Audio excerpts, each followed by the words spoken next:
വയനാട് ദുരന്തത്തിൽ കേരളത്തിന് അടിയന്തിരമായി ധനസഹായം നൽകാനുള്ള സമയമായിട്ടില്ലെന്ന് കേന്ദ്ര സഹമന്ത്രി സുരേഷ് ഗോപി. ദുരന്തത്തിന്റെ വ്യാപ്തി കണക്കിലെടുത്ത ശേഷം കേരളം സഹായം ആവശ്യപ്പെടട്ടെ എന്നും സുരേഷ് ഗോപി പറഞ്ഞു. സഹായത്തിന് വേണ്ടിയുള്ള ഇടപെടൽ നടത്തും. സഹായം മാത്രമല്ല, ഇനി അത്തരത്തിലൊരു ദുരന്തം ഉണ്ടാകാതിരിക്കാനുള്ള നടപടിയും കൈക്കൊള്ളും. അതാണ് മുഖ്യം. ജനങ്ങൾക്ക് എത്തേണ്ടത് എത്തും, സുരേഷ് ഗോപി പറഞ്ഞു.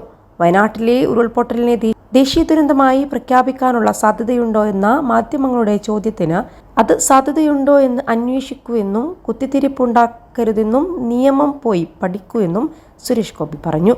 അതിനിടെ ഇന്നലെ മുഖ്യമന്ത്രി വിളിച്ചു ചേർത്ത സർവകക്ഷി യോഗം വയനാട്ടിൽ നടന്നിരുന്നു.